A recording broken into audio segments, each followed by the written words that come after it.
Welcome to Northlandia, a place to bring you curiosity because here you'll find curiosities. I'm Wyatt Buckner of the Duluth News Tribune, and I will be your guide as we discover the unique and fascinating stories here in the Northland. Here we celebrate the region's distinctive people, places, and history. In this episode, we look back a year ago at the uncertain future of the Marcia Hales light displays and see where they are now. Let's venture forth into Northlandia. Taking us back to 2022 in a previous entry in the Northlandia column is arts and entertainment reporter Jay Gabler. Jay, it's great to have you back again. Thanks, Wyatt. Glad to be here. Also, to help us look at the present for the Marcia Hales light displays, we are also joined by Duluth News Tribune features reporter Melinda Lavine. Melinda, welcome to the Northlandia podcast. It's great to finally have you here. Yes, thank you. It's fun to be here. And a little nerve-wracking. I want to do it. We've set a high bar. We were just talking before the podcast. It just felt inevitable that we'd get you on eventually because, as the features reporter for the Duluth News Tribune, many of your stories kind of hit at the fringe outskirts of Northlandia. You're a lot of them had that kind of unique aspect to, but you're in your own beat area. So it's great to finally have you kind of collide with us in a way. Although your story for the now wasn't technically a Northlandia piece, it kind of followed up on a previous one that Jay did. So now the two have kind of collided into one. And here we are at the holiday season. So here's a little holiday treat with having a little special guest on here. So let's start at the beginning. Jay, how did the story of these lights get started? And what kind of put you on the path to pursuing that story for Northlandia? That's right. We are on the trail of Marcia Hales lights, which started at her home on Park Point circa the beginning of this century, around late 90s, early 2000s. And she would put them up at her house, and apparently it was just utterly magical. She would be there to greet people. She would have cookies and cider. And it was Park Point, right? So it was on the water. So you had this beautiful beach situation. And what got me on the story, although unfortunately I missed seeing Marcia Hales lights in their original home, at her home, I was going to write about the Christmas displays at Glensheen, arts, entertainment, Glensheen, lifestyle. And I heard from Glensheen that they were going to be passing on the Marcia Hales lights that they had for the past several years. So I kind of had to rewind the clock and figure out, okay, so we had Marcia Hales lights. Then when she was ready to no longer have the lights in her yard after the 2018 holiday season, she was just getting older. It was a little bit of a stretch for her to maintain this massive display herself. She gave them to Glensheen, and then Glensheen, after keeping them for several years, had decided to pass them along and move in another direction with their own displays. So that's what the article was about that I wrote last year. Gotcha. And I actually have been into displays before myself. I grew up in the Duluth area, so I actually got to go see the displays originally growing up. That was an annual tradition for us. As kids, we'd be brought to. As a kid, it always weirded me out a little bit because I felt like we were just going to some person's house, but it was lit up everywhere, and it was really cool. But then eventually, as Bentleyville became more prominent, we started going to both of them, and then eventually we only had time to go one of them. We would just start going to Bentleyville. So I don't remember it as strongly as more of a childhood memory. But Melinda, you got to go visit the displays more older than me when I was a kid, so you probably have stronger memories of it than I do. What was your experience like walking through the displays back at the time? Well, I would say I probably have an inner child memory of going. So it's my first Christmas in Duluth, and we're going to Bentleyville, the opening day, and that was back when Santa fell from, parachuted from the sky at Bentleyville. And I was like, what is this magical? But then, everyone was talking about Marcia Hales light display. So I made sure to go. I think it was on a school night, work night. And I went, and it was just otherworldly, next level enchantment. I remember walking through these lit archways, going to the beach and seeing these green fairy lights just dancing around. It looked like, and then the water's going and the moonlight is out. And I'm like, where have I moved? What is this amazing place? And it's not just the physical aspects of the display, it was the feeling.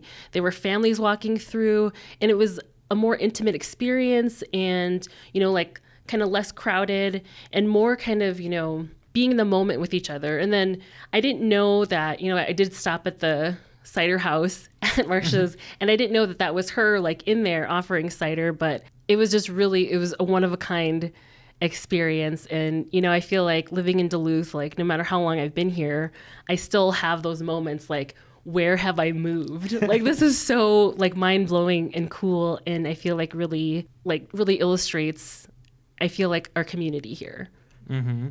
Were you able to go there multiple times, like in preceding years and such? Yeah. Did the magic kind of maintain year to year for you, or is this kind of that initial one? It's like, oh, okay, well now we're past the initial, or did the magic maintain for you throughout the multiple visits? It did, but there's nothing quite like that first time. Right. Especially being new to the area too, and you probably hadn't been to Park Point in general that much at that point. So now going back to Jay for your story last year, you spoke with Marcia and learned why she decided to give the lights away. So why was that, and where'd they all go? Was it just all Glensheen, or? At that time, yes. So it got to be 2018, and she realized that it was time for her to, let someone else take these lights, since she just, was not physically able to maintain the display anymore. And at that point, Glensheen was being led by its former director, Dan Hartman, who's at the deck now. And, people who live in Duluth might remember this era in Glensheen's history when Dan and his team were trying a lot of new things and really just trying to change people's perception about Glensheen and give people, the idea that you could do more at Glensheen than just see this historic mansion. And so that's when concerts on the pier started happening at Glensheen. That's when a lot of activities did. And so Dan and his team had this idea that there should be a big, colorful outdoor display at Glensheen. So there was something more to do on the grounds besides just walk around, at night in the dark, if you were at Glensheen to see it, decorated beautifully for the holidays inside. So last year, when I had learned that Glensheen, after having kept the lights for a few years, was ready to pass them on, much to Marcia Hales' chagrin, I learned, I got to go with digital producer Dan Williamson to Glensheen, and we talked to Mike Mayu, who works at Glensheen, and kind of explained the story to us from Glensheen's perspective. We brought those lights here in 2019 when Marcia had kind of retired them at her Park Point residence and was looking for a new home for them. And we are very, very grateful for the years that we've been able to have with those lights over the past 4 years. It's been 4 amazing seasons for bringing families and friends and all sorts of folks down here who have either seen the Spirit of the Lights before when I was at Marcia's house or for the first time here at Glensheen. And it's kind of spread out all throughout the grounds. It can take you over by Tisher Creek where you can see lights over the river, and it's a really magical experience. And this year we had made the decision that this would be the last year of Marcia's light display here, but we do hope to bring back light displays of some sort in years to come. Part of the reason behind that was just they obviously, being on the shores of Lake Superior, have taken a beating with some of the weather, but we were looking to see what we could do kind of from Glensheen's perspective as well moving forward in years to come with light displays. So like I said, we're really, really grateful for the years that we've had with that, and excited to see what comes next for both Marcia's display and hopefully finding a new home and seeing what happens here with our light display at Glensheen as well. So Jay, as you mentioned before, Marcia wasn't entirely happy with this outcome of this decision. No, she was not. She had really been under the understanding, and I don't know if there's a miscommunication or a change of plans or what exactly led to this situation, but, she'd sort of thought, oh, Glensheen, right? It's going to be there forever. It's run by UMD. If I give the lights to them, there we go. That's my display's new forever home. And so she was a little taken aback a few years later to be told, actually, we're going to go another route with our display. And, what she said to me when we spoke on the phone last year was, I've never ever given anybody something and had them call me and give it back to me. So that's how she was feeling last year. Mm-hmm. I mean, I feel like most people could relate to that feeling of you give someone a gift essentially, and then they give it back to you, or it's almost like regifting, but just directly back to you. And you have all these people in the area like Melinda who have gone to that display many times and, wanted to make a routine of going to see it year after year, or at least, occasionally. And so it wasn't just about Marcia, but it was about all the people who had come to love those displays over the years and wanted the chance to keep seeing them again. And now this brings us back to Melinda for your story this year, because it came out a few weeks ago now, I believe. So Melinda, what can you tell us about where Marcia's lights ended up this year? And then while we're at it, what kind of prompted you to want to write a story about this when the opportunity arose? Yeah, so I guess first, like where Marcia's lights, or parts of them, they've kind of dispersed into, I understand, 3 places, but 2 of them we can confirm. One of them is the Merriweather Inn. It's a bed and breakfast. And the other, the Lakehead Harvest Show in Esco, will be featuring some of Marcia's exhibit during their annual sleigh ride. What was the second part of the question? Oh, just what prompted you? Oh, yeah. So it's kind of like a long story. So I'd written about the Merriweather Inn a couple of years ago when Beth Corelia opened the B&B, and it was during the pandemic. So getting to spend some time with her and hear about her extensive kind of eclectic past, like she was a commercial jet line pilot and all of these, and she'd done cooking on large levels, and now she wanted to own a B&B in her home space, in her hometown. So I had checked in with her a couple of months ago, just hey, what's happening, what's new, seeing that, Beth was hosting a lot of events in the ballroom downstairs, and really the vision that she had when she opened the B&B during COVID, I've seen that come to fruition through social media. A lot of partnerships with ballroom dancing in the Twin Ports and a lot of cool historical kind of events. So I was hey, what's up, Beth? What's new? And in that conversation, she had mentioned that there would be an announcement about the light display, and that she would be getting part of Marcia Hales' display. And I think at the time, actually, I may have understood it to be the whole thing. So when Beth reached out to the newsroom and a couple of different news organizations and said hey, I've got part of it this year, I was I'm going to jump on that, because we'd already had that kind of, I was ready. I was ready for it. You were primed and ready for it. Yeah. Mm-hmm.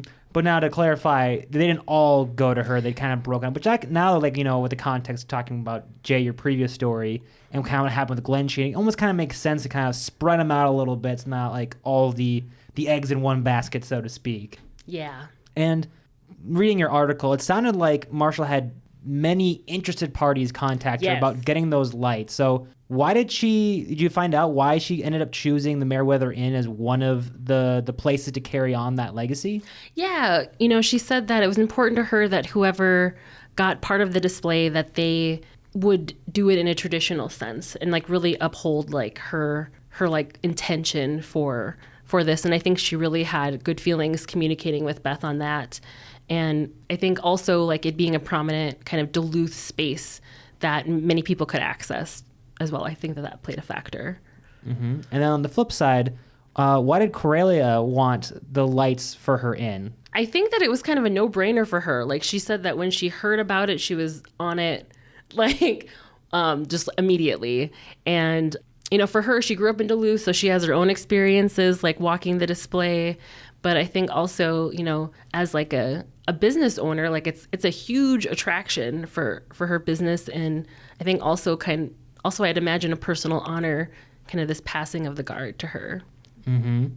And what parts of the light displays did she end up taking? Because, it might sound a little misleading to be oh, yeah, she took the displays.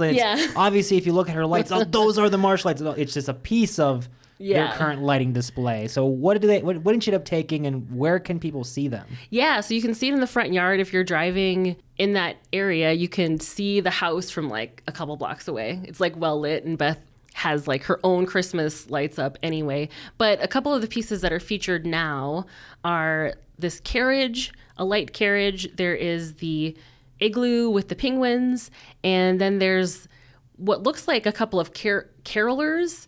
And then there's another piece that was kind of in the works, but, describing how she received the gear, it was kind of in disarray, and she's Beth spent a lot of time, there was no guidebook too. There was no instructions for what went where. So she used, a book written by our colleague, Chuck Frederick. Yet another Chuck Frederick plug on this podcast. Yes. She used Spirit of the Light. She used his book as a guide. Okay, this is, what it looked like. How can I? So, and she did talk about, spending a couple of days spray painting and really, WD-40, getting things up to par. And there's a lot more that she has, but she said that but it's not like ready yet. She said she didn't have the time, but so people can probably expect to see more next year. Well, that's exciting. Jay, have you had a chance to drive by the Meriwether Inn to see the lights at all? No, it sounds like I have to. And based on what I'm hearing from Melinda, that is where the Wishing Penguin is located. Is that correct? That must be. Like, that's why I was like, I didn't, it must be because it's all the penguins. And the penguins, like, you want to talk about the Wishing Penguin? Sure. I mean, either of us can talk about the Wishing Penguin. Well, the Wishing Penguin is like new to me in researching this story and, reading Chuck's book, I didn't know that his middle daughter, Charlie, had, made a wish on the Wishing Penguin. And then 2 months later, I want like a baby sister. And then 2 months later, like she found out, hey, my wish came true. I'm getting a baby sister. Aww. And like, I know. And I'm like, if anyone Chuck's daughter, Reggie, used to come into the newsroom all the time, and she's just a joy to behold. So like reading that personal experience, and then Chuck's column later, I was like, oh my gosh. So yeah, the Wishing Penguin, it better be with the other penguins, right? Can't break up the penguin you family. Can't break up the penguins. But Beth, like a kind of like fun detail is like the penguins are looking pretty rough. So Beth she ordered like a bunch of like little hats and things like to kind of cover up, the eyes, but they're still there and together. And now, Jay, you've been back to Glensheen this year to see the grounds without the Marshall's lights. What's it like without them? What's different besides obviously the lights not being there? Yeah, Glensheen is fundamentally about the mansion, especially at the holidays. They really decorate the inside beautifully. There are umpteen Christmas trees. They're all different. They have candlelight tours, so you can go at night and see the lights in all their glory. This year, they've opened up more of the mansion with Christmas decorations, so people can see more different spaces on the full mansion tour. So that feels like really what they're leaning into this year, and also leaning maybe a little bit more into the historical side of the mansion. Fundamentally, it is maintained by UMD because it is a historic property in Duluth. And, UMD would like people to visit and understand, where this mansion came from, who lived there, how they lived. And the fact is the Congdons did not have a flashy light display outside. And so it is in keeping with their legacy in a sense to have those decorations move on. That said, it's out there on the lake. It's very wooded. It's beautiful during the day. At night, it is pretty dark on the grounds, and the grounds don't need embellishment. The grounds are beautiful during the day. At night, now they have some very tasteful light strings, and you are welcome to walk the grounds if you're there for a candlelight tour, but you're pretty much just sort of walking along these light strings, and you kind of get up the water, and it's like, oh, there's a lake out there. I'm going to go back to my warm car. Whereas last year when they did have Marcia Hales displays there, they were able to use some of those lights the way, Melinda, you described them being used when they were out on Park Point, kind of serving to sort of bridge the land and the lake. And there was at least a taste of that magic. And, well, that's not at Glensheen anymore, but there are plenty of other magical things at Glensheen. And I'm glad to know the magic does live on. So for now, this brings us to the end of the story. For now, though, because there's going to be updates for where they end up in the future. You mentioned that it's already been split up amongst other areas, and they're going to maybe have some more at the Meriwether Inn next time around, possibly. But Jay and Melinda, do you guys have any other general reflections on what makes the saga of these lights such an enduring subject of fascination for Northlanders? Because, Christmas holiday lights isn't necessarily a Northland specific thing, but there's something, as you kind of touched on earlier, Melinda, about how we do Christmas and the holidays in Northland. It's just something special and different. Yeah, I feel like, and I don't know if it's because of the lake, but like, I feel like there's such this creative energy here, and also this feeling, we've got our problems, of course, like every other place, but I feel like we're really open to talking about them. We create together, and I feel like also that creativity is really supported. I feel like you can see that in something like, in all of our small businesses, and also in something like a light display. I feel like, and Marcia really put, it's something that I imagine started small, but this woman like puts her heart and soul in it, and that really comes through in the experience, and word of mouth happens. But I feel like, yeah, we really kind of treasure our people and our creativity here. Yeah, and I think based on what I've heard about the way the lights were installed out at her home on Park Point, obviously her display was very different than, the Bentleyville as we know it, although that also started as a elaborate home display at Nathan Bentley's home. What both Marcia Hales display and Bentleyville have in common is they are incredible light displays run by incredible people who just mean a lot personally to a lot of their visitors, all the more so, back when Bentleyville was, small, but Nathan Bentley is still there every night, he says. He's still very much a part of that display, and they're both on the water. They both really sort of bridge that beautiful winter magic we get in Duluth with the majesty of the lake, and it seems to, in both cases, have led to this sort of unforgettable experience that you can't quite get anywhere else. Now, before we wrap it up here, since it is the holiday season, just curious, what's each of your favorite holiday traditions, either present or past? Melinda, we'll start with you. Oh, I think probably giving like somebody that perfect gift and then like watching and waiting for them to open it. That's probably my favorite. It's always kind of intimidating though, with what if they don't like yeah, it? What if they that's have to true. fake it? That's true. Maybe it just hasn't happened to you, and that's a good thing. No, that's a good thing. That's a good thing. Or maybe people are just like really nice. But yeah, there was one Christmas where I like made all of my gifts. There were paintings and crocheted stuff, and that was like really stressful and like really fun, and like also filled my cup. So yeah. Mm-hmm.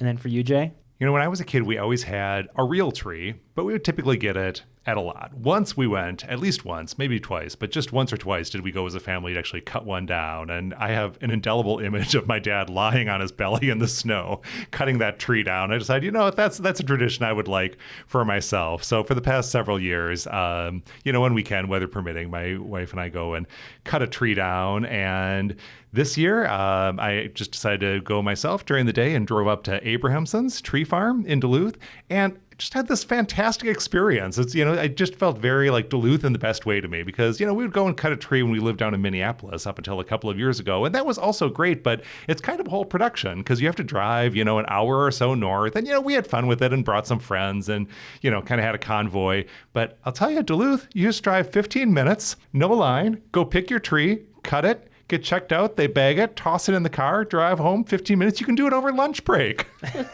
So love that for me and for Duluth. Wow. Yeah, for us, a recent tradition has been doing like a wet elf and Christmas with our friends every year, but we've been doing it in a way where like we put in one gift that's like more fun that like you'd actually enjoy, and then one kind of joke gift. What's funny though, last year, two of us threw in I think it was called like Fire Mountain Dew. It was like it was like a Cheetos flavored, like it's like a hot Mountain Dew. None of us liked it. That was the joke. None of us liked it. But two different groups of us unknowingly put in that same gift, and then one group of friends got both of them. So that's a fun tradition that I think we're doing it again this year. Otherwise, Christmas movies. We always watch Muppets Christmas Carol because that's my personal favorite, harkening from my childhood, and Sir Michael Caine kills it in a movie with puppets. And then Elf, of course, and just any other new Christmas movie, no matter what the quality is, they're still fun to watch, even if it's more of a laugh at how bad it is kind of Christmas movie. But you gotta love the Christmas movies. Yeah. I'll put in a pitch for A Christmas Carol starring Patrick Stewart, a made-for-TV movie, so you might dismiss it, but again, let me say, Patrick Stewart. Seek it out. Trust me. Fair enough. All right, I think we'll wrap it up there. Jay, Melinda, thank you so much for joining us. Melinda, I hope we can have you on the podcast again sometime. It's been great. It's a good holiday treat. Thank you for having me. It is perhaps also a little heartening, though, to know that you can have a full-time job writing features for the Duluth News Tribune and rarely write about things that are weird, crazy, quirky. Just, nice, wholesome community stories. Mm-hmm. Yes. And thank you for joining us in this venture into Northlandia. To read the article for Jay's previous column and Melinda's recent article, check out the links in the episode description. You can find all the episodes of Northlandia on Apple, Spotify, or wherever you get your podcasts. If you or someone you know has a unique story that you believe have a place here in Northlandia, let us know by emailing northlandia@duluthnewstribune.news. Join us again next week and discover the extraordinary stories that you just might miss if you're not in the right place at the right time, ready to step off the beaten path with no rush to return, here in Northlandia.